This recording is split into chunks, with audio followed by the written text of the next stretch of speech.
جب قرآن اور حدیث جس مسئلے پر خاموش ہو وہ جائز ہوتا ہے، جس پر خاموش ہو وہ، لہذا یہ نہ پوچھا جائے کہ اگر آپ کسی چیز کو جائز مانتے ہیں تو اس کی دلیل کہاں لکھا ہوا جائز ہے؟ جائز لکھا ہوا نہیں ملتا۔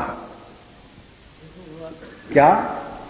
اب یہ فقہی مسئلہ اسلامک لا کا، شریعت کا، فقہ کا، جائز لکھا ہوا نہیں ملتا، ناجائز لکھا ہوا ملتا ہے۔ شریعت کا طریقہ یہ ہے کہ جائز چیزوں کی لسٹ نہیں بنائی گئی، ویسے کئی جگہ ذکر آ جاتا ہے بھئی یہ حلال کر دیا، حلال کر دیا، اس لیے کہ پہلے وہ چیزیں حرام سمجھی جاتی تھی، اب حلال کر دی تو ذکر کر دیا، ورنہ شریعت میں، قرآن اور حدیث میں جائز چیزوں کی لسٹ بولیے نہیں لکھی جاتی، جنہیں حرام کیا جاتا ہے ان کی لسٹ دی جاتی ہے، بھئی یہ حرام ہے، یہ حرام ہے، یہ حرام ہے، حرام چیزوں کی فہرست دے دی اور فرمایا اس فہرست کو نکال دو، یہ حرام ہے، باقی سب کچھ حلال ہے۔ یہ شریعت محمدی ہے، اس لیے کہتے ہیں حضور نے فرمایا کہ میں آسان دین لے کر آیا۔ اب قرآن و حدیث میں، اب آپ لسی پیتے ہیں تو کہیں تلاش کریں لسی کہاں لکھی ہوئی ہے حلال ہے، تو کسی مولوی صاحب کو لسی تو نہیں ملے گی، 7 اپ نہیں ملے گی، پیپسی نہیں ملے گی، کوک نہیں ملے گی، شیزان نہیں ملے گا، اورنج جوس نہیں ملے گا۔ لاکھوں چیزیں جو ہم کھاتے پیتے ہیں، اگر ہر چیز جو جائز ہے یا نہیں، کہاں لکھا ہے جائز ہے، اس کی فہرست دیکھنا شروع کر دیں تو پھر آپ کی تو زندگی عذاب بن جائے۔ ہر جائز چیز کا ذکر نہیں ہوتا، تو قاعدہ کیا ہے؟ جن چیزوں کے لیے قرآن اور حدیث نے منع کر دیا یہ حرام ہے، حرام ہے، حرام ہے، بس وہ نکال دیں، اور باقی جس کا ذکر نہیں کیا وہ سب مباح اور جائز ہے، وہ سب جائز ہے۔ الاصل فی الاشیاء اباحۃ، ہر چیز کی اصل جائز ہے، اباحت۔ جس سے منع کر دیتے ہیں اس کو نکال کے پھینک دیتے ہیں، وہ حرام ہے، باقی جائز ہوتی ہے۔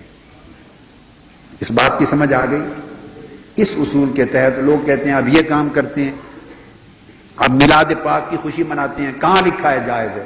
تو یاد رکھ لیں، جائز ماننے والے کو کسی شے کے جائز ہونے کی کوئی دلیل دینے کی ضرورت نہیں ہے۔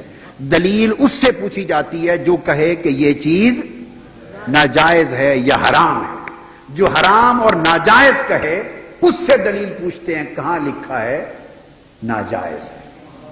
اگر ناجائز لکھا نہ ہو تو جائز ہے، ناجائز لکھا نہ ہونا خود اس بات کی دلیل ہے کہ جائز لکھا ہے۔ آپ سمجھ گئے نا؟ ناجائز لکھا نہ ہونا، ناجائز لکھا نہ ہونا یہی دلیل ہے کہ جائز ہے۔ اگر ناجائز ہوتا، حرام ہوتا تو لکھ دیا جاتا، حرمت علیکم المیتۃ، حرام کر دیا گیا تم پر مردار اور خون اور خنزیر اور فلاں اور فلاں اور فلاں اور فلاں، 14 چیزوں کی لسٹ ہے، 10 چیزوں کی لسٹ ہے، 12 کی لسٹ ہے، 9 کی لسٹ ہے، جو حرام ہے حرام کر دی گئی۔ مائیں تم پر نکاح کے لیے ماں حرام ہے، میری بات سمجھ گیا نا؟ بہن حرام ہے، بیٹی حرام ہے، پھوپھی حرام، سب لکھ بیان کر دیا۔ تو حرام کا ذکر کر دیا کہ سورہ نساء کو پڑھ لیں، تو جن سے نکاح جائز ہے اس کی بھی کوئی لسٹ ہے؟ لکھا ہوا ہے بھی ہاں کزن سے، چچا زاد بہن سے جائز ہے، لکھا ہوا ہے کہیں قرآن؟ چچا زاد سے جائز ہے، پھوپھی کی بیٹی سے جائز ہے نکاح، خالہ کی بیٹی سے جائز ہے، چچا کی بیٹی سے جائز ہے، پڑوسیوں سے جو رشتہ دار نہ ہو جائز ہے، دوسری برادری میں جائز ہے، ہر جگہ 1000 رشتے جائز ہیں۔ کوئی ہے کوئی لسٹ اس کی؟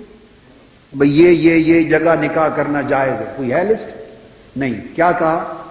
احل لکم ما وراء ذالکم، فرمایا بھئی لوگو قد فصل لکم ما حرم، جو حرام تھا، یہ قرآن کی آیت پڑھ رہا ہوں، جو حرام تھا ہم نے کھول کر تمہیں بتا دیا۔ وَأُحِلَّ لَكُم مَّا وَرَاءَ ذَلِكُم، بس جو حرام تھا بتا دیا، اس کے علاوہ جو کچھ ہے حلال ہے۔ تو ہر ایک چیز کا قاعدہ یہ ہے، ہر ایک چیز کا قاعدہ یہ ہے۔ تو جو بیان نہیں کیا اس کی کھلی اجازت ہے، یہ ہے شریعت محمدی کا فلسفہ۔